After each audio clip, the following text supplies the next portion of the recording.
Hey, dear listeners, a lot of you have been asking me to watch Love Island. I think you've been asking me to watch it for a long time, and a new season just started in the U.S., and so let's watch it. My name is Dr. Kirk Honda. I'm a therapist and a professor. Let's see what comes out of my face as I watch. So I sell homes, and then my business partner is actually my mother. Wow. She's been in the business for 17 years, and she also is probably my best friend. I freaking love her.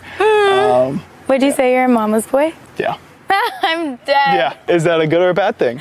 I don't know. I'm like very independent. Okay, so I just watched the beginning of the show, and we saw a lot of introductions and whatnot. And it's interesting watching this show. We get more information about their backgrounds than we do in an entire season of 90 Day Fiancé.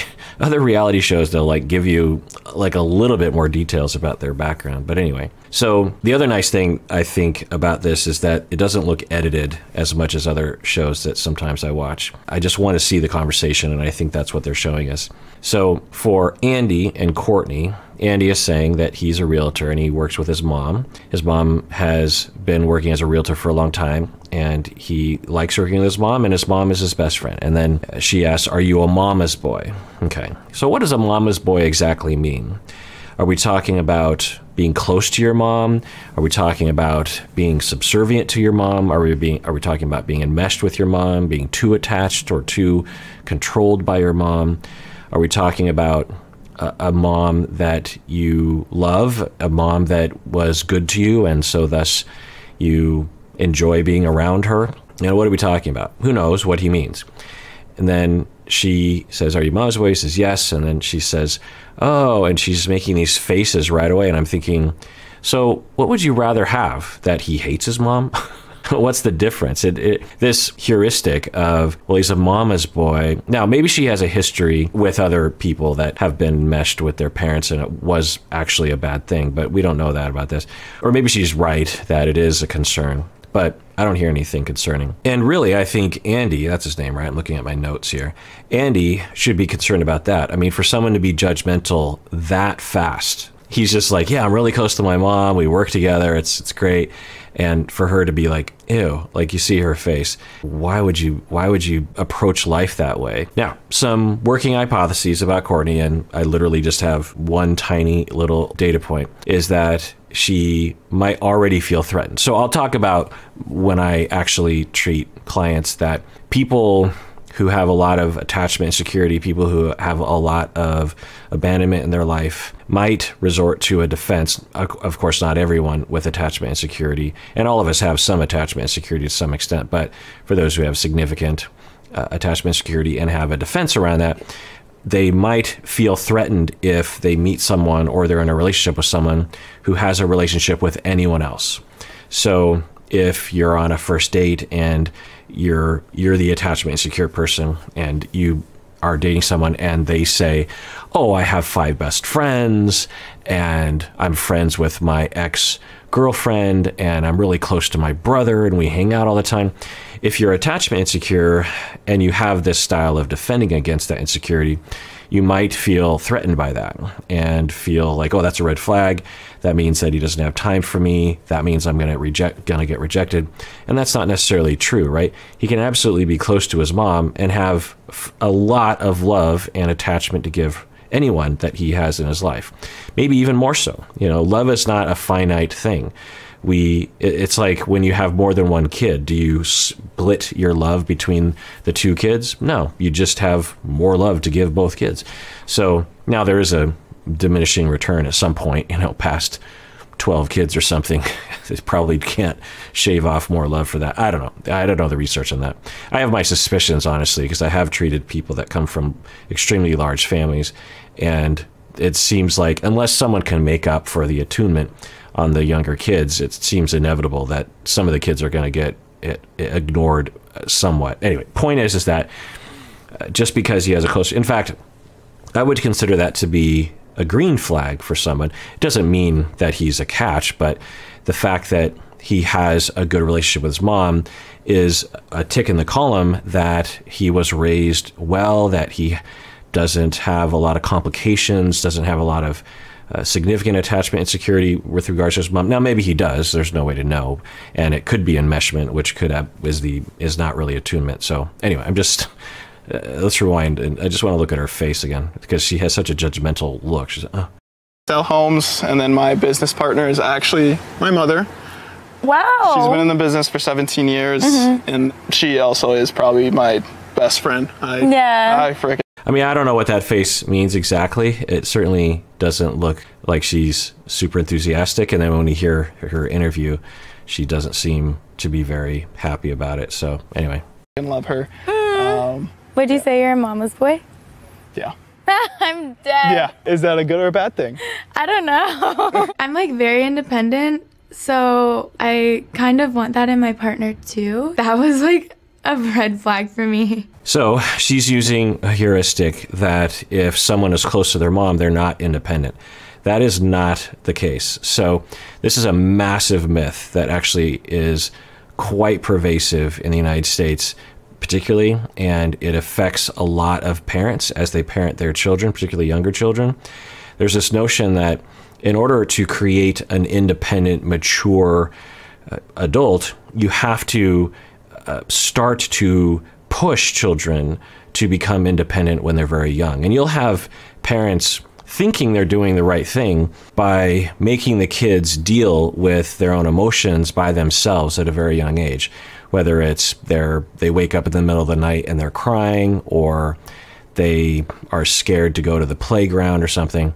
And parenting is complicated, and you can create children that are quote unquote spoiled or overly dependent if you don't do it right over time. But generally speaking, for younger kids, if you want to create an independent older kid and adult, you want to be there for them, because when you're there for them, then they can get that need met and learn, oh, when I need my parents, they are there for me. Thus, I can actually move further away from them emotionally and physically and know that if I go back, they will be there for me. Whereas if they need you and you're not there, then they have two choices they can make. They, as a defense, they either have to chase you and cling to you and never leave your side and be terrified when they're away from you, or they will give up on you and turn away. This is what we call avoidant attachment. And they will internally feel desperate and needy and denied closeness, but externally and mostly consciously, they will feel very independent and they'll feel like, I don't need other people. But deep down, they're extremely needy and extremely lacking in attachment and security, and have a lot of effects from that. So if you want to create an independent child, be there for them. Because the thing is kids, they want to venture out. They want to explore. And when they feel like you will be there for them, you know, the analogy is you're at the playground and your kid is 3 and the playground is 15 feet away from you, and you're on the bench and their kids, 3-year-olds, you know, never been to the playground. And should I go over there? Should I go over there? And you're thinking, yeah, that's cool. You know, go over and play. You know, you see the 3-year-old, she wants to go play with the other people and she's scared, but she kind of wants to. And then she kind of ventures off and she's kind of playing in the dirt like 5 feet away from you, but not quite at the playground yet, because, you know, she's like trying to figure it out. And she turns around and you're there for her, looking at her, and she's like, oh, okay, mom's got me. Okay, so I can venture a little further out. And something kind of weird happens and she runs back to the bench, and you're there and you're like, oh, you know, it's okay, you're okay. Kid's like, okay, you know, recharges, goes back. And that's what kids, they want to go to the playground. You know what I mean? 20-year-olds want to venture out into the world and have a good time. So but if, for example, the kid ventures off 5 feet away, and then you go on your phone or you walk around the corner and the kid sees something kind of scary, turns around and you're not there, then again, they have two choices to make. They either have to chase you and never leave your side because of that extreme terror they felt, or they'll go, well, I can't depend on anyone. I guess I have to just turn off my emotions, turn off my needs, and I guess I'll just play in the playground and try to act like everything is okay, but actually deep down I'm just as terrified as the clingy version of myself. You know what I'm saying? Now again, parenting is complicated, but I just want to kind of point this out because she is equating him being close to his mom as an indication that he's not independent, and that's a huge myth. Having said that, he might be very dependent. He might lack independence. But based on what he just said, there's no indication of that. You're so easy on the eyes, but like you seem like someone who's just very, like, you don't mess around. We went right I'm at like it. super upfront, like. And the thing is, that's the way I like it too, because like I would rather have those conversations and like put it all out there. Okay, so when you said your mom was boy earlier, what do you mean? Okay, so I commend her for actually asking instead of assuming, because it could mean a lot of different things. I mean, I could think of 100 different things. Well, I can't think of, but I could imagine 100 different things existing in one's repertoire of options there. That's quite a sentence. But she asked in this, when you said mama's boy, what did you, I mean, I'm not mocking her. I'm just saying that exhibits a judgmental attitude. Her red flag is a red flag about her. I just think her and I just have a really good connection, like relationship. And I work with my mom. But other than that, it's really what it comes down to. Just I have a really good relationship with her. I'm feeling like super. Okay. Hard to know what that means, but he's detecting, I think, some demotion in her mind of him because he says that he's close to his mom. So he's kind of backpedaling a little bit, walking it back, saying, well, yeah, I mean, we work together and we have a good relationship. We have a connection. But, you know, that's all that it really means, which is probably all that it really means. This assumption that somehow, I didn't show, but earlier the commentator was saying, you know, paging Dr. Freud as if he has an Oedipal complex or something. And it's just like, come on. Can you not be close to your parents? Is that somehow, especially if it's an opposite gender, is that somehow disgusting to people? Can people not take their minds out of the Oedipal gutter? I guess I say this because I'm close to my parents. My parents are really great, and I love them very much, and I spend time with them, and yeah, because they're great people. Why would I not be close to them? They sacrificed everything for me and my siblings. They're interesting, fun people. So why would that be somehow a bad thing?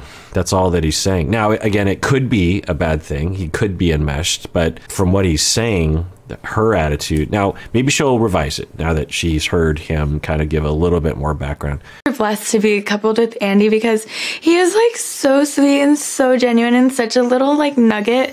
But I'm looking for like a manly man, you know? I don't know if I can like find that in someone who considers himself a straight up mama's boy.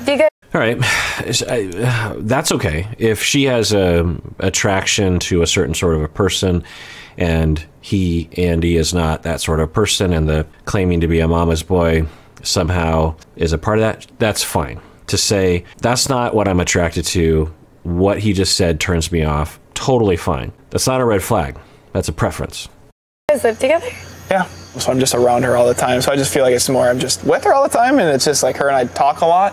Yeah, of course.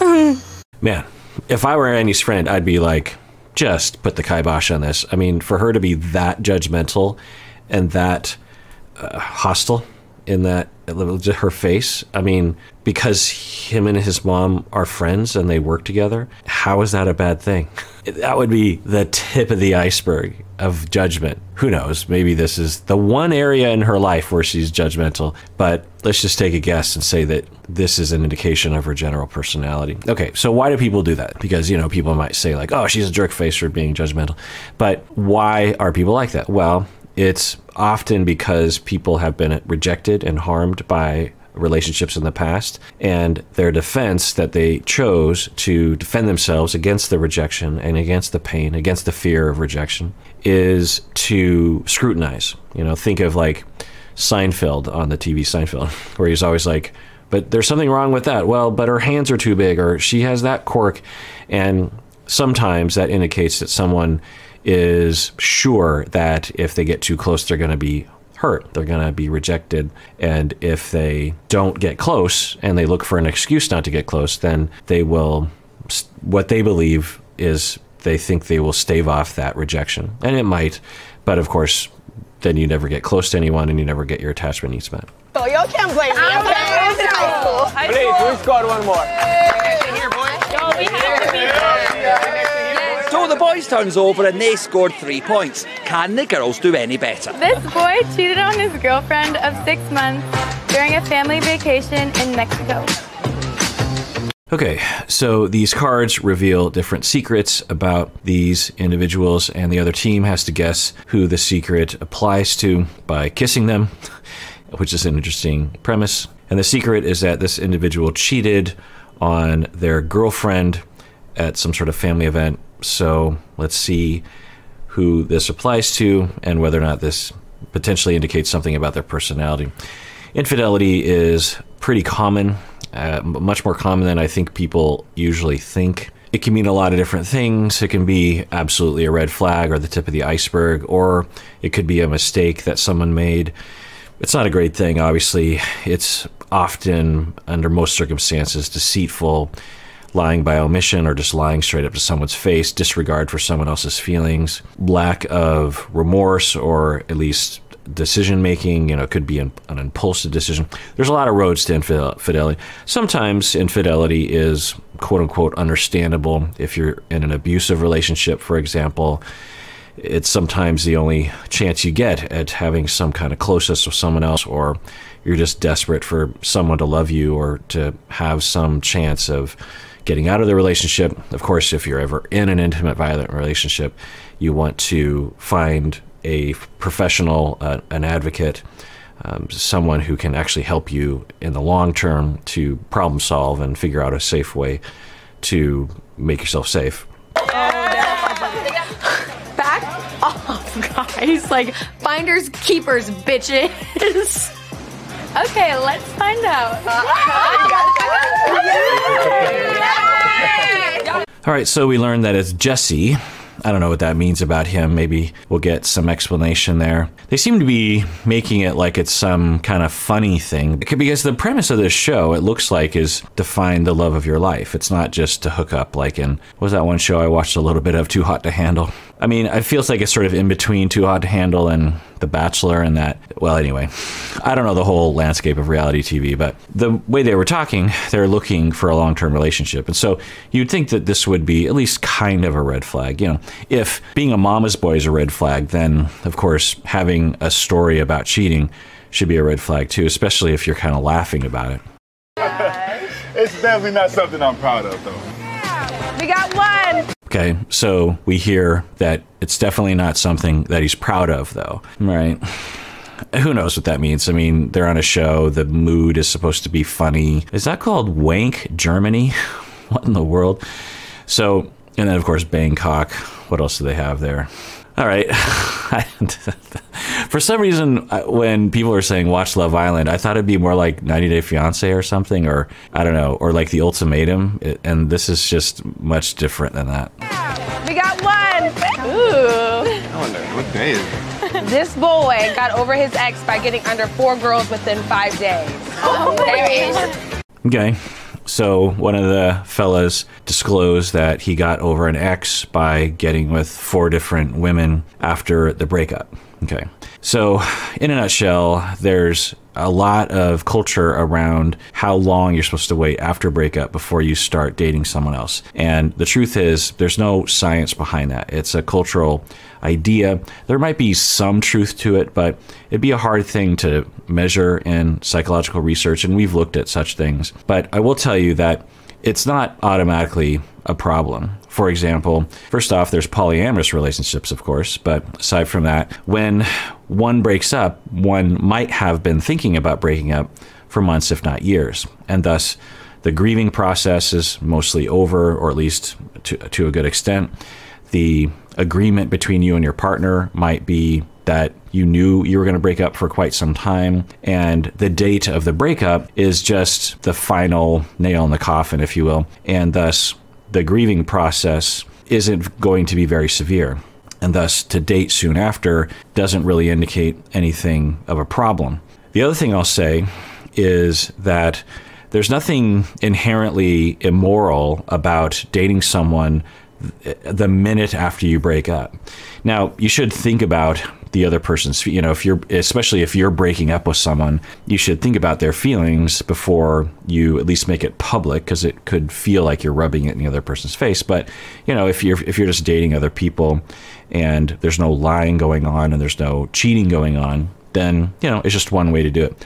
Another thing I'll say is that for some people, they will cope with breakups in this way. They will be lonely, they will be hurt, they'll be confused, and it might help to get together with other people, have a couple flings. I'm not recommending that, of course, but I'm not saying that it's pathological. It could help, especially if the relationship made you feel like you didn't matter or that you weren't attractive. Just having a quick swipe right on Tinder and meeting up with someone and saying, oh, okay, I'm still attractive, or people still like me, or something along those lines can be somewhat of reassuring, right, and validating. And of course, there's nothing wrong with that, as long as you're not lying to anyone, you're not leading anyone on, that sort of thing. Now, are there situations in which this could be a red flag, having been with 4 people directly after breaking up? Yeah, but we'd have to hear the details. Did he lie? Was it rubbing it in the face of his former partner? Does he have a hard time being alone? Is it that he is desperate for some sort of reassurance and he doesn't have ways of getting reassurance in other manners? Andy! You know what? Everyone has a whole face. Okay, sir. Okay, so it looks like Courtney has another reason to dislike him, and he says everyone has a whole face. All right, who knows what's really going on there? I mean, they're just really briefly talking about it. If I were there, I'd want to know more. Tell me more. What was going on? How was the breakup? That kind of thing. So, who knows what that means? A little bit. What? Yeah, obviously, you're beautiful, You got a great smile. Like I said, I love how spontaneous you are with stuff. I definitely, I don't know, there's something that I'm just missing from you that I don't know about yet. Okay, so I think what's happening is that Isaiah is saying he's not into Sydney, and she's upset about that. I think she might like him or something. He's being, I think, mostly okay about it. I mean, there's going to be that. They're trying each other out. They're seeing, well, I like this person. Do they like me? And sometimes there's not going to be mutual liking there. Now, how will she cope with this, right? Because I think from the outside, we would look at Sydney and say, well, you can't win them all, and he just doesn't feel it with you. There's something about you that's... So I will say that the way that he's letting her down is, I think, on the kind side, because he could be saying something like, well, I don't like this about you, I don't like that about you, instead of just saying in his mind, like, well, there's this and this, but, I don't really know. I'm just not really feeling it. And the words that he's using are definitely in the category where I would say, okay, you're unlikely to give someone a complex that way. But being rejected, being turned down can have inherent insecurities that can result from it. So let's see how she deals with it. Are there any other girls you want to go pull for a chat? Did you see me? Did you know? I don't know. I was standing in the back. Did I look like a red flag? No, you don't look like a red flag. We'll see. Isaiah. Okay, so she's continuing to engage Sydney. She's saying, am I a red flag? And then Isaiah says, no, you're not a red flag.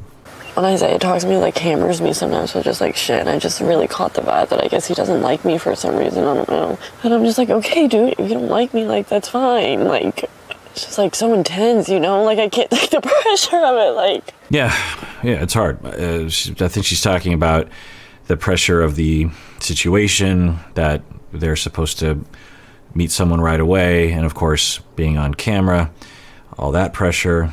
I wonder if the cast members think about that before going on the show. Do they think, okay, well, what's it going to be like if, for example, everyone I like rejects me, and the cameras are there, and I'm crying, and I'm hurting? What do I do? What's my plan? How do I manage that in the moment? Now, she's crying and she's upset, and there's nothing wrong with that. It's completely healthy. There's a lot of more unhealthy ways to cope, get angry, get revengeful, turn inward, blame the self. You know, she's just like, there's so much pressure. And she's using phrases that are common to people when they're being dumped. She's not being severely dumped. You know, it's a very light dating situation, in my opinion. But she's saying that, well, you know, just tell me. And this is one of those things that I recommend people try to be differentiated about when they're being broken up with. That in all likelihood, you're going to be hurt. You're going to feel pain. You're going to be shocked. You might be feeling some grief. You might be feeling insecure. And there's a natural tendency to try to scrutinize the way in which someone told you. And that's what she's doing. She's like, just tell me, you know, and we didn't see the whole thing, and maybe he did do it poorly, but in terms of the snippets we saw, it was fine. I mean, like I said, there's much worse versions of that. And so we will attack the person that's breaking up with us. And it's normal to have those thoughts, but it's important to be differentiated about that. We have that impulse, we have that anger, we have that pain, but we should at least, maybe not initially because there's a lot of feelings in the moment, but we should eventually be able to look at that and say like, well, did he really do anything that bad? Because the bad thing, the thing that made me feel bad is that he dumped me. He doesn't like me. And there's nothing wrong with that, of course. And he's free to do that. He just doesn't like me. What are you going to do? And I liked him. The other thing I would hope that she would say to herself, Sydney, is, well, I liked the surface of him or the very superficial aspects of him, but I have no idea who he is. So I'm, in all likelihood, given percentages of compatibility, if we got to the second date or the 10th date, in all likelihood, one of us would find the other one to be incompatible in some significant ways. So I don't know that because I haven't seen the full him, but chances are it wouldn't have worked anyway. I mean, that's just one of the things to think about when you're dating. It's not always the case. It depends on your culture. But I think the cultural pockets that these individuals come from, there's a fair amount of dating and a fair amount of experimentation and trial and error. And so typically people from those lifestyles, those kind of cultural pockets will have a lot of partners before they find someone that is compatible, or they're at a phase of life where they actually want to settle down. So I hope that Sydney can tell herself that. Any red flag, I'm gonna call you out for. If you don't see any red flags, that's a red flag. What? This whole red flag culture, I feel like 10, 15 years ago, there wasn't so much talk about red flags. Well, what did people talk about before? This is a funny, you know, you're dating, you have your system, it's fine, but there's no logic to that. It doesn't make any sense. It's like when you're at a job interview and you're asked, okay, tell us about your biggest weakness, right? And as a interviewee, you're like, well, my biggest weakness is that I have no weaknesses. Or actually, well, at least that makes some logical sense. I mean, there's a claim, I suppose, that, well, no, that doesn't. Anyway, point is that he says, look, if you're going to have red flags, I'm going to call you out of that. All right. I don't know why you have to call someone out. You could just say, well, red flag noted. I think I'll bow out. I'm thinking, oh, were there red flags about Sydney that he noticed, that he maybe even communicated that they didn't include in the footage? And then he's like, and the fact that there are no red flags, that's a red flag. I'm just trying to think what logic would be there. How could that possibly be? Well, if what he's saying is, if I don't see red flags, it could be an indication that you're not showing any kind of vulnerability. You're hiding too much of yourself. You're being fake. You're not being authentic, and thus that's a red flag. If that's what he's saying, okay. Is that what he's saying? All right, well, that does it for that episode of Psychology in Seattle. Everyone out there, please take care of yourself because you deserve it. You really, really do.